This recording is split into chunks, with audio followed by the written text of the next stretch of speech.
नमस्कार। प्रणाम। मैं एक महत्वपूर्ण विषय को लेकर के मुझे फिर, जबकि मैं सुबह भी खगड़िया से मैं लाइव था, कल रात भी हम प्रभात हॉस्पिटल से लाइव थे,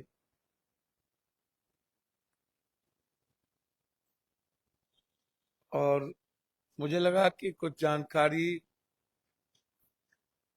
बहुत ही जरूरी है। और इस मामले में मुझे इसलिए लगा कि मैं आप तक अपने बात रखूं। मुझे लग रहा है कि इसमें बड़ी बड़ी मछलियों को बचाने का प्रयास क्यों किया जाए। पटना के कौन एमएलए इसमें इन्वॉल्व है? मनीष रंजन 15,000 रुपये की नौकरी करता था और आज 100 करोड़ का मालिक कैसे? मनीष चंद्रवंशी।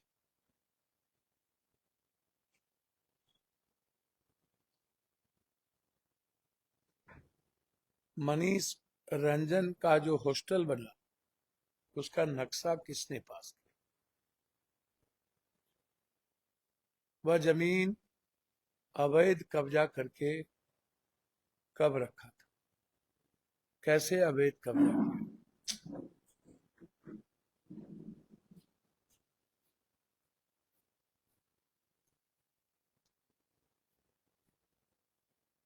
जब वो जमीन अवैध कब्जा की गई तो क्या थाना और शासन को इसकी जानकारी नहीं थी?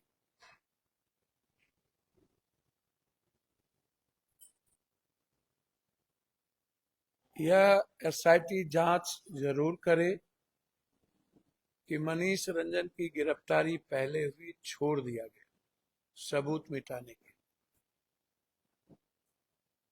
और फिर जब दोबारा गिरफ्तारी हुई तो उन्हें ना तो पूछताछ की गई और ना ही रिमांड पे लिया। जिस मनीष रंजन के इर्द गिर्द इस वारदात को किया गया और उसे रिमांड पर नहीं लेना, क्या यह सवाल खड़ा नहीं करता?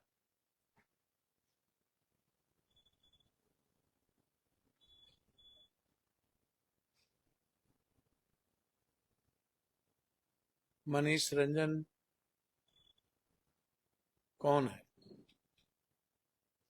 मनीष रंजन ने इस चुनाव में कितने लोगों को पैसे दिए? मनीष रंजन 6 महिला हॉस्टल कैसे बना दिया? क्या आप मनीष रंजन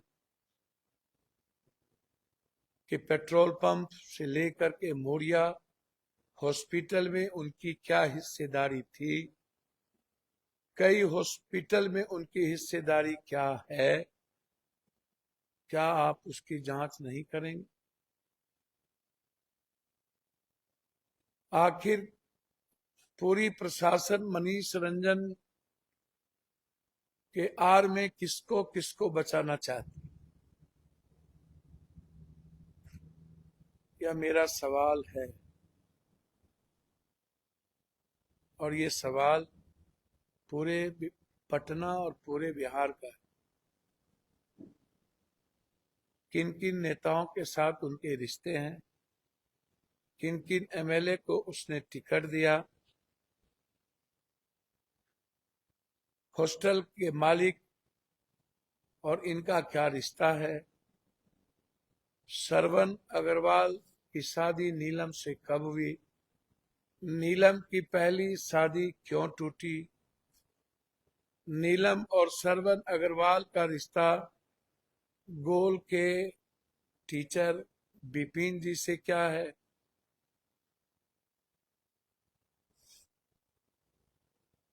और इतना जल्दी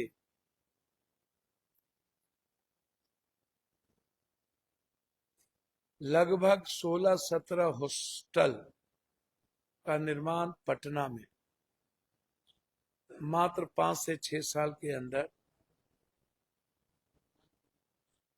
भाड़ा के घर में रहने वाला सरवण अग्रवाल आज इतना बड़ा मालिक कैसे बना?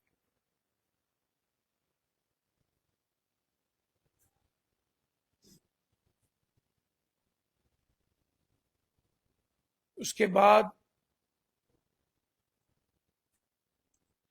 हमारी बच्ची का पीरियड्स टाइम था, ब्लडिंग थी। वो कपड़ा कहाँ है? ना तो आपने उसके माँ बाप को दिया, ना वो कपड़े आपने जब्त किए। फिर ये सबूत क्यों मिटाए? या तो आप माँ बाप को वह कपड़ा देते, या तो थाना उसको जब्त करता। और वो कपड़ा कहाँ गायब हो गया? क्या आपने जांच की प्रक्रिया को प्रभावित नहीं किया? क्या एसएफएल की रिपोर्ट से यह नहीं होता कि बच्ची के साथ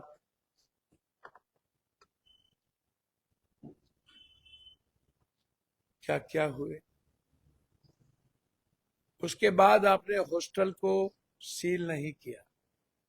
जब आज कई बच्ची अपने किताब और सामान लाने गए तो आपने बच्चियों को हॉस्टल में जाने नहीं दिया। हमारी बच्ची 5 को आई, 6 तारीख को मेरी बच्ची बेहोश हो गई। और जब अस्पताल ले जाया जा रहा था शाहजानंद जी के यहाँ, तो तब का सीसीटीवी फुटेज क्यों नहीं है? जब आया तो सीसीटीवी फुटेज था, जब निकला तो सीसीटीवी फुटेज क्यों नहीं था? क्या ये सवाल खड़ा नहीं करता है? 6 तारीख से 9 तारीख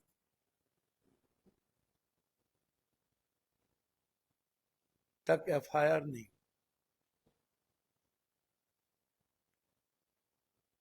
जब हम कल प्रभात हॉस्पिटल गए तो मैंने उनके किसी बोर्ड पर डॉक्टर जया गैनोकोलॉजिस्ट का नाम नहीं पढ़ा। फिर ये डॉक्टर जया को किसने बुलाया कि आप आइए और देखिए? जब उस हॉस्टल और शाहजानंद सिंह या शर्मा के बगल में राजेश्वरी हॉस्पिटल से लेकर ऐसे कई अस्पताल वहां पर हैं,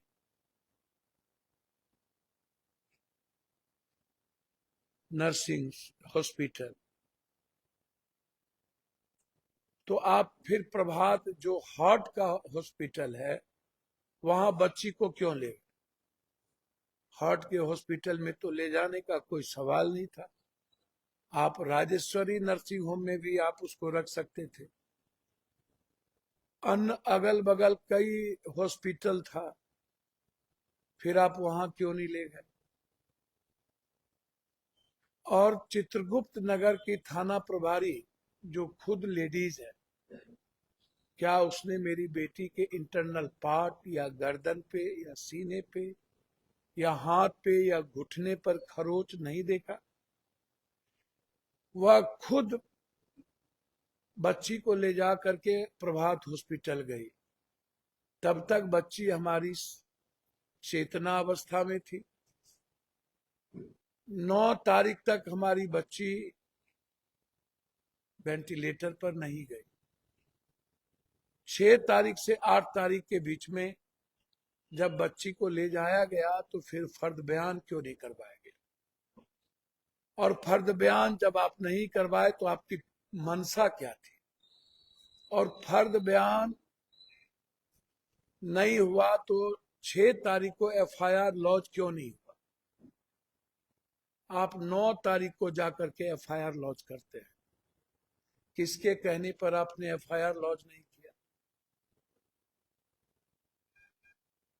12 तारीख को 3 बजे पोस्टमार्टम की रिपोर्ट आती है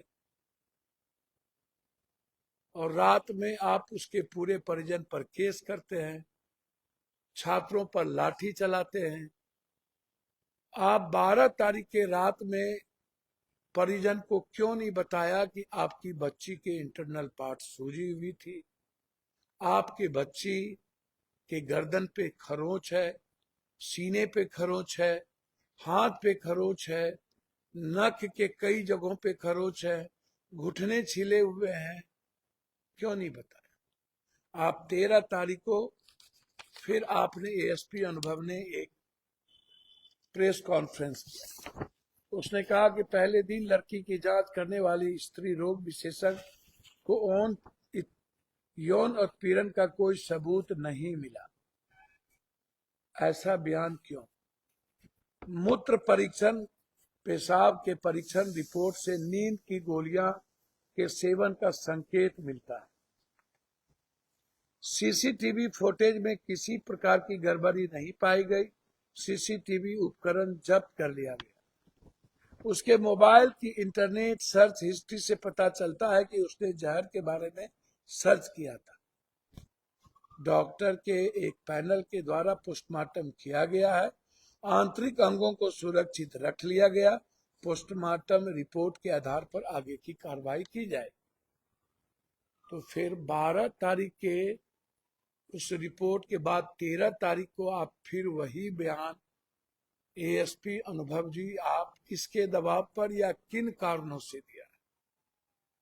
क्या ये सवाल नहीं है? 12 की रिपोर्ट आने के बाद क्या सेक्सुअल हरासमेंट नहीं है? क्या वो सेक्सुअल ऑफेंस नहीं है? और आज आईएम ने एक चिट्ठी जारी की कि जहर खाया था। आप कह रहे थे कि नींद की गोली, आईएम कह रही है आज की जहर खाया, शरीर में जहर थी। तब तो आईएम ने इस बात का या डॉक्टर ने कोई जिक्र नहीं किया। किसी डॉक्टर ने इंटरनल पार्ट की चोट की जिक्र नहीं की। इसमें 3 पहलू है। एक पहलू है जिन लोगों ने हॉस्टल के सहारे लड़कियों को सप्लाई करता था और उसका इस्तेमाल करता था, और हॉस्टल पहला पहलू। दूसरा पहलू है थाना और पुलिस प्रशासन। तीसरा पहलू है हॉस्पिटल। इस 3 पहलू के बीच में कोई न कोई ऐसा शख्स है जो अपने को बचना चाहता, और ये तीनों पहलू उस एक शख्स को या रसूखदार लोगों को या रसूखदार लोगों के बेटे को, बच्चों को बचाने के लिए इस बच्ची की मौत को दबाना चाहता। मेरा सवाल यहां है, जया कहां से आई? जया का नाम गायनोकोलॉजिस्ट में प्रभात में नहीं है। लड़की का बयान नहीं लिया गया।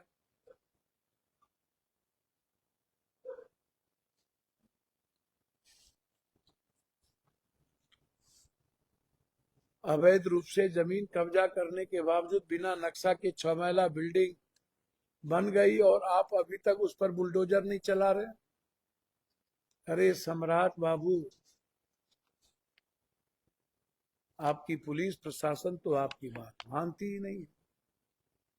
अभी तक आपने थाना प्रभारी को क्यों सेव के रखे हैं अंडे की तरह, जबकि वो ले गई, फर्द बयान नहीं लिया, फायर नो तक नहीं हुआ। क्या सस्पेंशन का एक या सबसे बड़ा कारण नहीं है? मेरे 4 बार फोन करने के बाद उसने पोस्टमार्टम रिपोर्ट नहीं दी उसके मामा को। परसों रात में मुझसे बातचीत होने के बाद जब मैंने मैसेज किया तब पोस्टमार्टम रिपोर्ट मिली और उसके पूरे परिजन मेरे घर आए। 6 दिनों से भूख से तड़पते रहे, खाना तक नहीं खाए थे उसके बच्चे। मेरे दबाव पर उन लोगों ने खाना खाया और आप धमकी दे दिए कि आप लोग फंसोगे, आप लोग जाओगे। आज आईएम ने एक प्रेस कॉन्फ्रेंस रखा वो प्रेस कॉन्फ्रेंस 2 बजे थी, वहां 2 बजे एसआईटी क्यों पहुंची, और एसआईटी जब पहुंची तो फिर इन्होंने प्रेस कॉन्फ्रेंस को कैंसिल क्यों किया? क्या ये आईएम दूध के दूल्हे हैं? आईएम कहता है मुझे सुरक्षा चाहिए, आपके पास तो बाउंसर होता है। बाउंसर से बड़ा सुरक्षा की जरूरत क्या है? इस बिहार के, इस देश के बच्ची को सुरक्षा नहीं चाहिए? आप क्या अलाउद्दीन के चिराग हैं या भगवान हैं? मैं 1 से 2% डॉक्टर को यदि सम्मान कर भी लूं, 98% डॉक्टर का सम्मान इस जन्म में नहीं करूं, इस जन्म में नहीं करूं, चाहे पूरी दुनिया एक तरफ हो जाए तब भी नहीं। आप लगभग हर पाप और कुकर्म के भागीदार होते हैं। आपका अध्यात्म, आपका भगवान सिर्फ महात्मा गांधी का नोट है। आपके भीतर इंसानियत नाम की चीज नहीं रहती। आपने डीजी को चिट्ठी लिखा सुरक्षा के लिए, अपने हॉस्पिटल की सुरक्षा के लिए। जब आपके हॉस्पिटल में हमारी बच्ची तड़प रही थी, जांच हो रहा था, वेंटिलेटर पर बाद में कैसे गया? और आप हायर सेंटर क्यों नहीं भेजे? आप मेदांता क्यों भेजे? और मेदांता और आपका हॉस्पिटल इक्विवेलेंट है, आपके पास भी सारे इक्विपमेंट थे, तो फिर मेदांता जाने की जरूरत क्या थी? आप इलाज कर सकते थे, या तो आप रेफर एम्स करते या आईजीएमएस करते, फिर मेदांता आपने क्यों भेजा? क्या चक्र? सहजानंद जी ने आपके यहां भेज दिया, राजेश्वरी में न ले जाकर के प्रभात चला गया जो हार्ट का हॉस्पिटल है, और फिर प्रभात ने मेदांता भेज दिया, और मेदांता से एक बेटी की लाश निकली। जब 8 तारीख तक मेरी बच्ची मां से बातचीत की, मां ने पूछा कि बेटी तुम्हारे साथ कुछ हुआ है, तो वो आंसू बहता गया और इशारे में हाँ कहा, और आपने पूरे उस बाउंसर अभिषेक रंजन, मनीष रंजन के बाउंसर उस पूरे परिवार को घेरे रहा, और आपने उस परिजन से अपने बच्ची को मिलने नहीं दिया। क्यों? काहे? और फिर सारे सबूत आपने मिटा दिए। बच्ची का सीरिया निकालते, कॉल डिटेल निकालते, मनीष का कॉल डिटेल निकालते, मनीष के सारे शागिर्द का कॉल डिटेल निकालते, डॉक्टर अभिषेक का कॉल डिटेल निकालते, थाना प्रभारी का कॉल डिटेल निकालते।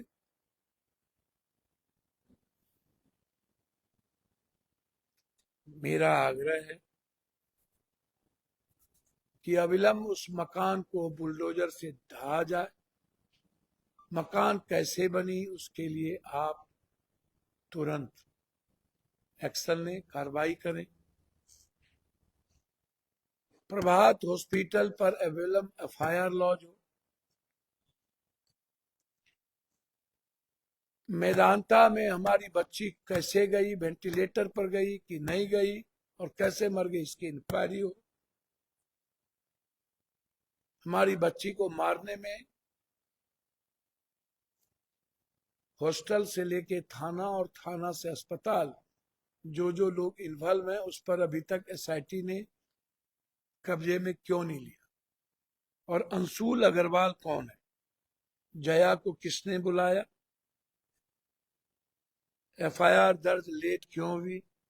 और जब एएसपी अनुभव पर सवाल खड़े हुए, तो फिर एसआईटी में एसपी अनुभव को क्यों रखा गया? मुद्दे भी हम, मुद्दाले भी हम।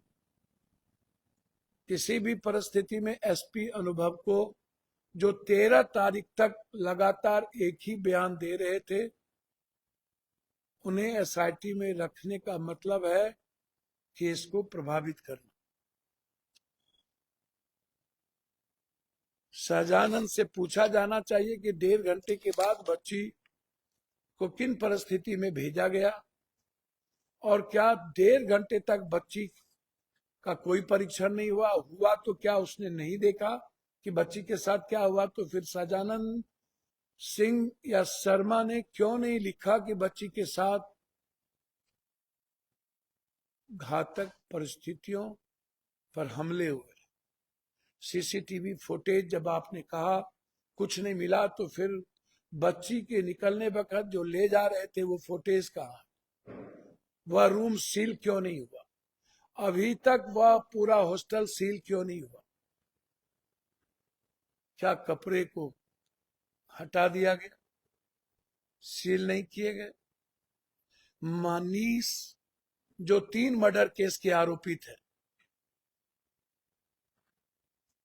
यह सवाल उठता है कि मर्डर केस के आरोपी जिसके पास कुछ नहीं था, क्या वो क्राइम नहीं है, वो ऑफेंस नहीं है? मनीष की पूरी बैकग्राउंड की जांच नहीं होनी चाहिए? पालिका नर्सिंग होम बगल में था। इसीलिए मेरा सीधा सवाल है कि जितने हॉस्टल हैं जिसका रजिस्ट्रेशन नहीं है, रजिस्ट्रेशन किया जाए, अकाउंटेबिलिटी तय हो, जिम्मेदारी तय हो, निगरानी कमेटी बने, पूरा का पूरा सरकार के द्वारा एक रेगुलेटरी बॉडी बने, सीसीटीवी फुटेज जिसका बंद है उस हॉस्पिटल पर एफआईआर हो, और 1 साल के अंदर सीसीटीवी फुटेज की पूरी पटना के हॉस्टल की जांच हो कि कब कब कौन कौन गाड़ी, बड़ी बड़ी मर्सिडीज, इंडिवर, फॉर्चूनर, ऐसी काली गाड़ियां कब तक लगती रही और हमारी बच्ची कहाँ जाती रही? मैं माँ बाप से भी आग्रह करूंगा कि अपने बच्ची को यदि आप पढ़ाना चाहते हैं तो पटना में माँ को या किसी न किसी बहन को साथ रहने की जरूरत है। लड़के के हॉस्टल में लड़कियों का रखना क्या ये घातक नहीं है? पूरा पटना और पूरे बिहार के किसी भी जिले में ड्रग्स, स्मैक, व्हाइटनर और सोल्यूशन का नशा करना, क्या ये सही है? क्या इस नशे को बच्चों के द्वारा रोका नहीं जाएगा? क्या हॉस्टल की जांच नहीं होनी चाहिए? क्या 8 बजे के बाद बच्ची और बच्चों को बाहर की आजादी मिलनी चाहिए? क्या एंड्रॉयड फोन को इसीलिए दिया जाना चाहिए कि पढ़ाई अब एंड्रॉयड फोन पे ही होता है? कई सवाल हैं जिसमें सरकार को इन बातों पर विचार करना होगा, अन्यथा ये नरभक्षी नेता, पदाधिकारी, माफिया हमारे बिहार के बच्चों को गिद्ध दृष्टि से नोच नोच के खा जाए। हमें बेटी को बचाना होगा। हम बिहार के सभी माँ पिता से आग्रह करेंगे कि हमें बेटी को बचाना चाहिए, और यह सवाल किसी समाज, किसी समूह और किसी बेटी का अकेला नहीं है, किसी जाति का नहीं है। यह मेरी बेटी है, सबकी बेटी है। इस बेटी के बाद कोई बेटी पटना के रसूखदार चकाचौंध शहर में नशा की कैद में गिरफ्त न हो, फिर से कोई बेटी को मरने पर मजबूर ना हो, इसके लिए इस लड़ाई को अंतिम क्षण तक लड़ने की जरूरत है। मैं आज 2 नंबर जारी कर रहा हूं सिर्फ गर्ल्स हॉस्टल के लिए। जो भी गर्ल्स मेरी बात, या जो भी लोग, जो भी गार्जियन मेरी बात सुन रहे हैं, मैं एक नंबर, दिल्ली मेरे हिमांशु जी ऑफिस सेक्रेटरी हैं, 62062607084398 4398। फिर से आप लिखिएगा 6207084398। ये नंबर है हिमांशु जी का, जो सिर्फ मुझे आपकी बात कहेंगे।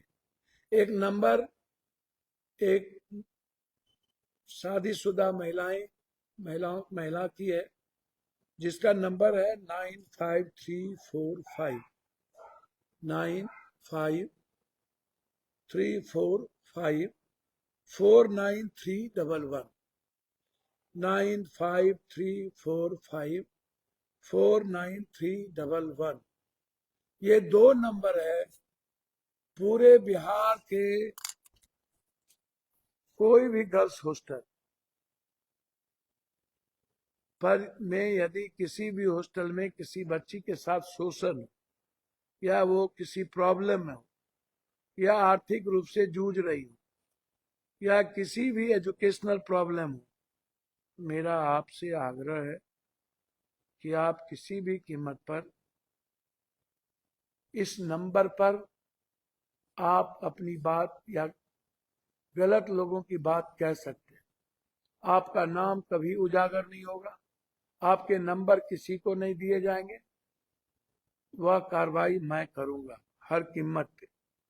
मेरा आपसे क्या विनती है और हम सबको ये समझने की जरूरत है, हमारी बेटियों की हिफाजत और उसकी सुरक्षा सबसे महत्वपूर्ण है। और यह सरकार न तो आम आदमी की जिंदगी को सुरक्षित रख पा रही है और ना ही हमारी बेटी 5 साल 4 साल की बेटी सुरक्षित रह पा रही है, ना मेरे बच्चे। इसीलिए हमें इस बात को गंभीरता से लेना होगा और इस पर राजनीति बंद कर देनी पड़ेगी और बेटियों को जाति से नहीं जोड़ा जा सकता। मैं 5 मिनट के लिए एक छोटी बात कहना चाहूंगा। एक मुद्दा, वो मुद्दा है सबसे महत्वपूर्ण। कल रात में एक एफआईआर बनारस में संजय सिंह राज्यसभा एमपी और पप्पू यादव एमपी के नाम से किया गया। मणिकर्णिका घाट को तहस नहस करने पर और काशी विश्वनाथ मंदिर का जीर्णोद्धार कराने वाली माता अहिल्याबाई होलकर जी की प्रतिमा को तोड़ने पर आपको आश्चर्य होगा। आप देखेंगे तो आप परेशान हो जाए। ये होलकर जी की मूर्ति है जिसके परिजन ने आरोप लगाया है कि बनारस में इसको तोड़ दिए गए। बाद में एआई के का आरोप लगाकर कि हमने एआई का इस्तेमाल किया और यह है कर्णिका मंदिर की स्थिति। ये क्या एआई के द्वारा बना हुआ है? इस सही माने में यह तोड़ा गया। मैं एक सजग प्रहरी होने के नाते मेरी ये जिम्मेदारी बनती है। यहाँ के बाबा लोग विरोध कर रहे हैं, आप इसको भी देखिए। ये आप एक शंकराचार्य के लोग हैं, ये विरोध कर रहे हैं, लेकिन आपको आश्चर्य होगा। सुमित्रा महाजन जी जो पूर्व स्पीकर थी, उन्होंने पुरजोर विरोध किया, सारे बाबाओं ने विरोध किया। हमने सिर्फ पूरे देश को ये बताने की कोशिश की कि वर्तमान सरकार या वर्तमान नेताओं को सनातन या हमारे इतिहास या हमारी संस्कृति से या हमारे संविधान से कोई मतलब नहीं है। हमारी संस्कृति, हमारी विरासत, हमारा इतिहास और हमारा अध्यात्म खतरे में। हम सनातन को बचाना चाहते, हम अपनी संस्कृति और अपनी सभ्यता की रक्षा करना चाहते, हम अपनी इतिहास के निर्माण, जो हमारे इतिहासकार थे, उसके उस पल के नामों को हम बचाना चाहते। हम भारत की संविधान को मूल ताकत में देखना चाहते।